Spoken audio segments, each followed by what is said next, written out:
제가 지난주 답사에 보면은 그 땅이 들썩들썩해요. 계속 아파트 짓고 있고 계속 택지 개발하고 있고 네. 여기는 인구 늘겠다는 느낌 받는 거죠. 아.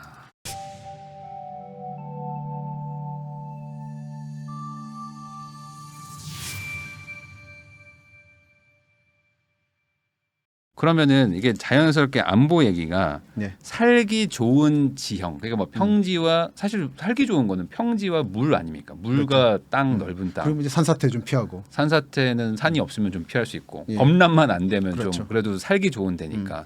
사실 사람이 산지보다는 평지에 사는 걸 당연히 좋아할 거고. 그래서 꼭 그러진 않더라고요. 그렇진 않아요? 모든 인간이 그렇진 않습니다. 어. 예. 그러면 우선은 일반적으로는 그런가요? 일반적 도시의 형성은 그런 데가 좀 유리할까요? 도시의 형성도 음. 근대 전까지 오히려 언덕을 좋아했죠. 어. 왜냐하면 적이 쳐들어왔을 때 피하기 좋으니까. 네네. 그래서 이탈리아 도시들이 다 산에 있잖아요. 어. 그러니까 그게 안전한 거예요. 네네. 근데 이제 그게 아니니까 내려오기 시작하는 거지만 네. 여전히 전통적 개념으로 좋은 집은 오히려 산에 있습니다. 이태원 한남동 꽤 그렇죠. 높잖아요. 네네. 여전히 그 전통적 개념이죠. 그러니까 거주자가 아닌 일반인들이 접근하기 어려운 지형이 그렇죠. 오히려 구별성을 주는 거예요. 네. 이제 상명대 있고 한 그쪽에 네. 부암동 이런 데들이 네. 그런 데들이에요. 아. 창문만 열고 문만 열면 조금만 걸어가면 네. 꽤 깊은 데로 들어가요. 아니 그 왜 제가 이걸 여쭤보냐면 아까 강남이 살기 별로라고 하셨잖아요. 사실 살긴 별로예요. 언덕 많고 막 네. 물 난리 나고. 그 산도 좀 별로 안 좋고 노면산 같은데. 그래서 저는 뭐 개인적으로는 저는 평지에 사니까 음. 너무 좋더라고요. 우선은. 저도 잠실 살았지만 네. 좋습니다. 걸어 다니기도 편하고 좀 쾌적한 느낌을 좀 받는데 산세가 있는데 가서 살면은 조금 힘들 것 같다는 생각이 좀 막연하게 드는데 그건 아마 그런데 어릴 오히려 때 기억일 거예요. 살기가 오히려 좋은 거예요. 그러면? 그러니까 그건 정말 살기 좋다는 건 정말 개별적 문제라는 겁니다. 그러니까.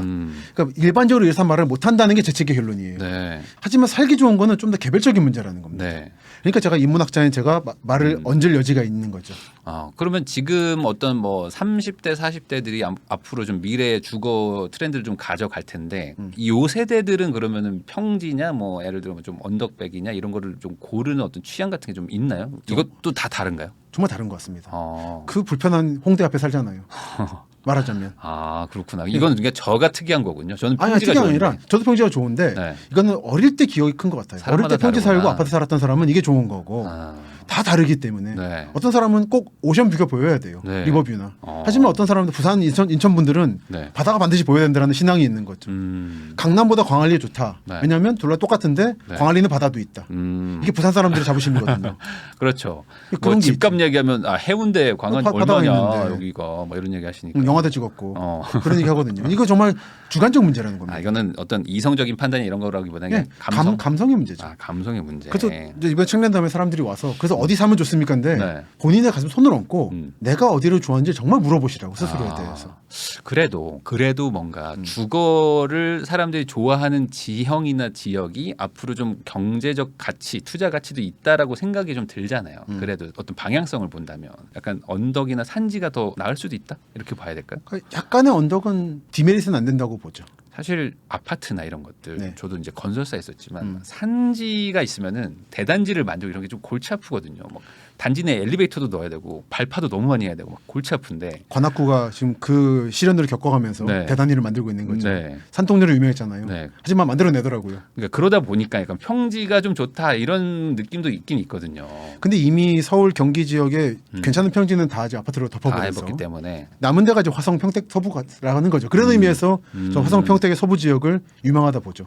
뭔가 대규모 이주 단지 같은 걸 만들기 만들기 좋으니까. 정말 가보셨겠지만 네. 너무 넓잖아요. 네, 너무 넓어. 이 넓은 이 좋은 땅 서울 인근에 이렇게 넓은 뭔가 그러니까. 이거 보이는 데가 예. 좋더라고요. 어느 정도 사기도 좋은 데인데 네. 사기 좋아지려면은 충청권이 힘을 내줘야 된다는 거죠. 아산, 서산, 당진 이쪽이 힘을 내주는 게 하나가 있고 그 내포권이라 그러는데 네.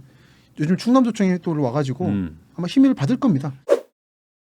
아니 박사님 아까 그 중부권 메가시티 뭐 이 얘기를 하셨었는데 방송 전에 네. 그런 의미로 말씀하시는. 요건 이제 그 두 거죠? 번째 충청은 전 두 군데로 크게 보고 있는데 네. 하나는 지금 말씀드린 내포권이라고 말하는 네. 동쪽부터 천안, 아산, 서산, 당진 그리고 홍성, 태안은 좀 빼고 네. 요 라인이 한 덩어리 묶여요. 그걸 내포문화권이라고 그러는데 이쪽은 전통적으로 충청도의 중심이었고 요즘에 힘을 받고 있습니다. 네. 가보시면은 놀라실 거예요. 여러분들이 서울 밖에 젊은 사람들이 안 살지 않냐? 거긴 삽니다. 거긴 젊은이들이 많이 있다. 예, 거기는 산업이 튼튼하니까. 그러면서 울산이나 광양보다 서울 가깝거든요. 그러네요. 메리트가 있는 거예요. 네네네. 그러니까 군산이나 새만금보다 서울에 가까워서 네. 이쪽은 그런 의미에서 적당한 매력이 있어요. 그게 하나가 있고 네. 배방이라는 데가 요즘 뜨고 있죠. 천안 아산역이 배방읍에 있는 건데 네네. 삼성이 들어갔죠. 제가 지난주 답사에 보면은 그 땅이 들썩들썩해요. 계속 아파트 짓고 있고 계속 택지 개발하고 있고 네. 여기는 인구 늘겠다는 느낌 받는 거죠. 아, 그리고 또 하나가 청주인 거죠. 청주. 청주 세종 대전에서 네. 특히 청주 서북 쪽 거기는 SK 하이닉스가 계속 사세 확장하고 있는 사실 데니까. 청주랑 세종 대전은 뭐 그냥 생활권으로 생활권이죠. 하나로 봐도 되는 건데 서로 으르렁거리지만 네. 생활권이죠. 어. 그리고 청주는 특히 서북 쪽이 중요합니다. 네. 청주 다를 말씀드리는 게 아니에요. 네. 청주의 남부 지역은 남쪽 권역이고 네. 서북 쪽인데 네. 그러니까 이제 가경동 터미널이 있는 쪽하고 서북 쪽의 공단 지역 네. 이쪽은 인구가 늘고 있죠. 그리고 오송까지 현재 청주 인구가 85만인데 네. 잘하면 100만까지 갈 수 있다고 봅니다. 음. 수도권 바깥에서 인구 늘고 있는 지방 지역은 아마 그쪽이 네. 유일할 거예요. 그럼 청주가 인구가 늘고 있는 이유는 뭔가요? 일단 공단 자체가 튼튼하고 산업이 네. 튼튼하고 서울에 가깝습니다. 음. 그 청주 시외 터미널과 고속터미널의 모토는 뭐냐면 네. 우리는 서울 강남으로 10분 안에 버스 쏩니다예요. 웬만한 경기도 지역에서 서울 들어오는 것보다 버스 자주 있어요.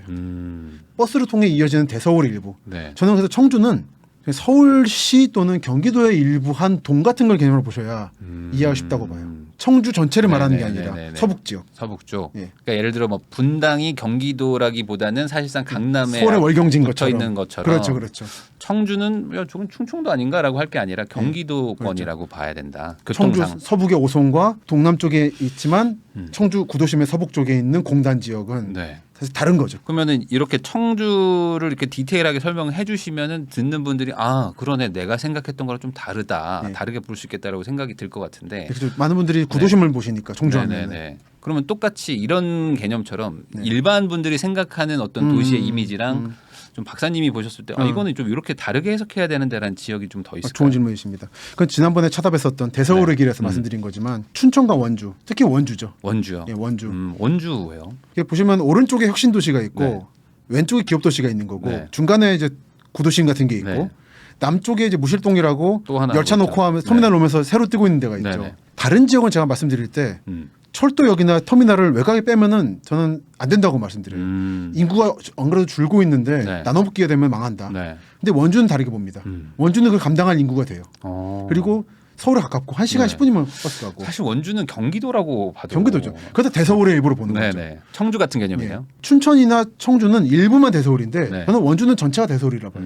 어떤 의사분하고 얘기를 하게 됐는데 지금 원주 남쪽 새로 만들어지는 KTX 주변 지역, 터미널 지역 네. 그쪽은 현재 강원도 전체의 강남 기능을 하고 있대요. 아. 제천이나 이런 데 다니는 의사분들도 네. 거기 집을 가지고 있다고. 아. 그래서 아침엔 출퇴근한다고.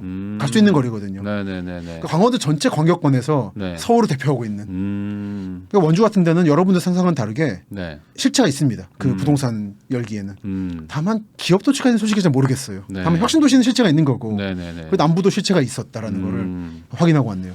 아, 그러니까 원주가 사실 요즘에도 사실 막 계속 올라갔었는데 저거 그냥 풍선 효과다 이렇게 생각하는 분들도 있었거든요. 저는 근데 원주는 좀 다르게 봅니다. 그렇기에는 좀 인프라나 이런 것들이 좀 갖춰지고 그렇죠. 그리고 원주가 사실 강원도에선 가장 좀 그래도 뭐 강원의 원 아닙니까? 네. 동쪽은 강이고 서쪽은 원이죠. 네. 강릉 원주. 그렇죠. 그러니까 이제 대도시고, 대도시고. 거기서도 교통편까지 좋으니까 그렇죠. 사실상 뭐 거기서 안에서 제일 좋은 동네가 또 강남의 역할을 할 수도 그렇습니다. 있고. 춘천하고 비교하기 쉬운데 춘천은 강원도에 도청이 있다 보니까 행정 중심이지만 산업이 없어요. 근데 원주는 산업이 있거든요. 네. 그리고 교통이 훨씬 좋아요. 춘천은 북쪽이라 좀 맞아요. 고립돼 있는데 네네네. 원주는 내려가면 뭐 제천, 단양, 뭐 서울 다 통하니까. 그래서 원주는 실체가 있어서 그렇고 홍천 같은 데도 실체가 없고 좀 이런 지역은 이제 관광 지역이라 그런 지역은 이제 마치 강릉 속초쯤에 투자 많이 하시는데 별장처럼 네. 그런 개념으로 접근하시면 오히려 좋다. 아. 가끔 답사 받으면 참 기분 좋은 곳이에요. 근데 이게 돈이 돈 난 느낌은 아닌 거고. 아, 기분 좋다는 건 어찌 보면 좀 한산하고, 한산하고, 좀 경치 좋고 네. 이런 거기 때문에 정말 좋은 풍경이라 네. 우리 이걸 잘 가꾸면은 네. 도시가 아름답게 크겠구나라는 느낌.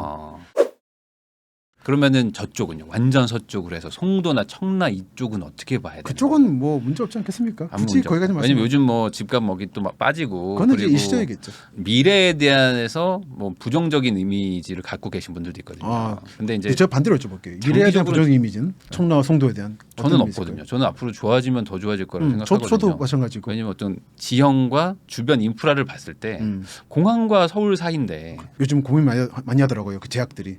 송도 그래요? 갈까 오송 갈까. 이 얘기 좀 해주세요. 다들 지금 송도로 갈 거라고 생각하고 근데 있는 지금 분들이 보면은 주무부처가 청주에 있잖아요. 많은데. 그리고 KTX 정말 금방 있기 때문에 그렇죠. 네. 오송의 문제는 오히려 KTX 문제가 아니라 고속버스, 시외버스가 없어가지고 서울 가는 그게 문제인데 네. 왠지 그 빼고는 좋은 곳입니다. 가보면. 그리고 이제 송도와 청라는 좀 구분해야 되지만 네. 제가 이번 책에서 청라는 조금 안타깝지만 좀 좋지 않은 말도 쓴 게 네. 아무래도 공해 문제가 있다 보니까 공해요. 예. 검암, 검단, 청라 쪽은 네. 수도권 밀집지하고 인천에 원래부터 있던 공단 지역이 있어서 네. 알고 들어가시라라는 알고 거죠. 들어가라. 청라와 송도의 공통점은 매립지라는 거, 간척지. 네네네. 간척지의 특성은 좀 파악하고 들어가시라. 어떤 특성을 말씀하시는 거죠? 연약 지반일 가능성이 있다. 전문가분들도 네. 한국의 토목 기술이 좋아졌기 때문에 괜찮겠지만 일단은 안전이에요. 보면 꼭 일단이란 말이 붙어 있어요. 네. 뉘앙스는 여러분께서 판단하시길 바랍니다. 제가 21살 때 전 토목과니까 그때 그 송도 매립할 때 현대 건설에서 매립하고 있는 데를 갔었거든요. 가면 그냥 그 모래를 이제 준설선이 해가 뿜어가지고 그렇죠. 그러니까 약간 토하듯이 맞아요. 모래를 막 뿌리고 있으면 이제 모래가 이제 가라앉으면서 물 빠지면 또 갖다 붓고 그거를 막 엄청 넓게 막 했었잖아요. 그러니까 사실상 그냥 모래사장이죠. 그렇죠. 모래사장 같은 데를 그냥 다지고 해가지고 만든 그리고 뭐 거긴 비면 잘 한데. 깊게 꽂으니까 네. 일단은 문제가 없겠죠. 그렇죠. 그래서 다 그냥 떠 있는 거죠. 그냥 이렇게 뭐 다 파일 박아가지고 그렇습니다. 위에 떠 있고 막 하긴 하지만 한국식으로 토목이 발달한 일본도 도쿄 동쪽 지역은 매립지가 많거든요. 네. 한 200~300년 매립해서 쓰레기 버리면서 만들어지는데 네, 네. 거기도 일본에서 하는 얘기는 네. 너무 고층 빌딩을 짓지 않는다. 자기들은 도쿄 내에서 짓고 있는 고층 빌딩, 롭pon길지 같은 데는 네. 어디 기반이 있는 곳들이에요. 안반이 단단한. 안반이 좀 있는데. 동쪽 지역은 그렇게까지 기반을 많이 하진 않아요. 그거는 좀 염두에 둘 필요는 있겠지만 네. 뭐 한국 토목 기술은 세계적이라 네. 뭐 잘하시리라 믿습니다. 아니 사실 그거에 가장 피해라고 할까? 뭐 가장 이슈가 됐던 데가 월드타워잖아요. 잠실은 완전 그냥 모래바닥인데 거기도 매립지인데. 근데 거기도 저도 이제 옛날에 그 공사할 때 옆에 있었지만 그냥 밑에 안반까지 다 그래, 파이를 그렇습니다. 박아가지고 그냥 떠 있는 거거든요. 이게 그렇긴 하죠. 그러니까 염두 두시고 그쪽이 원래 네. 한강 본류였으니까 네. 한강 메꿔서 만든 땅이라 그렇죠, 그렇죠. 그러니까 신골이 나더라도 너무 놀라지 마시고 원래 그럴 수 있다라는 하지만 그래가지 문제는 없으니까 네. 좀 조심해 다니자라는 정도. 그러면 그 송도나 그러면 아직 또는 그 월곶이라든지 오송과 아직 그 결론이 안 났다고 봐야 될까요? 아까 말씀하신 어떤 아직 결론 바이오나 안 났다고 이런 거? 봅니다. 아직도 고민하고 있는 거 같아요. 아직도 고민의 단계가 그리고 있어요. 송도가 네. 자족 도시로 나가길 바랬잖아요. 국제 도시로 그냥 가는 거예요. 근데 결국은 서울에 종속되고 있는 상황이잖아요. 그렇게 봤을 때 접근성이 좋은가 문제는 좀 고려하시고 투자를 하시든지 사시든지 해야죠. 어쨌든 물론 인천 부자분들은 다 현재는 송도에 가 계시니까. 그렇죠. 저는 송도구 분리 문제도 나고 연수구에서. 그러면 이제 자연스럽게 제가 GTX를 여쭤보게 되는데 그렇죠. 송도의 GTX. 좋은 점이라고 할 게 GTX가 어쨌든 확정돼 있다. 그러니까 지금은 사실 접근성이 나쁜 거 말고는 사실 상당히 살기는 괜찮죠. 괜찮잖아요. 네, 좋습니다. 근데 거기서 만약에 GTX라는 게 어쨌든 개통이 언제 될지 모르지만 된다면 그 문제마저 해결되는 것이 아니냐. 어느 정도 해결되겠죠. 네. 그럼 이 문제는 어떻게 보세요? GTX. 잠실 같은 데 가면은 네. 강남역이나 빨간 버스 많잖아요. 경기도 버스. 네네네네. 이 버스들하고 경쟁을 해야 되는데 네. 정말 지역마다 다를 걸 봅니다. 이게 지하철이 아니라 열차잖아요. 근데 띄엄띄엄 여기 있을 거란 말이에요. 자기 집이 역 바로 근처고 네. 자기가 목표로 하는 엔드 포인트가 역 근처에 있다고 하면은 빨간 버스를 이길 수 있는데 네. 그게 아니라면 빨간 버스의 우위성이 꺾이지 않을 거예요. 버스가 오히려 더 구석구석 다니기 때문에 네. 포인트로. 네. 근데 송도 지역은 다른 지역에까지 파급 효과가 그렇게 클 것인가에 대해서 저는 아직은 좀 지켜보자는 입장입니다. 이거 하긴 GTX가 여기 촘촘하게 있는 게 아니기 아니에요. 때문에 그 GTX역에서 한두 칸만 멀어져도 환승하고 다시 멀어요. 갈아타고 하는 시간이 꽤 걸리니까. 그 내려서 다시 지선 버스 타야 되는데 네. 그럴 바에는 광역 버스 타는 게 빠르지. 라는 생각을 안 할 수가 없습니다. 열차가 좋을 때가 있고 네. 버스가 좋을 때가 있는데 네. 정말 개별적입니다. 아. 그러니까 이렇다란 말은 못해요.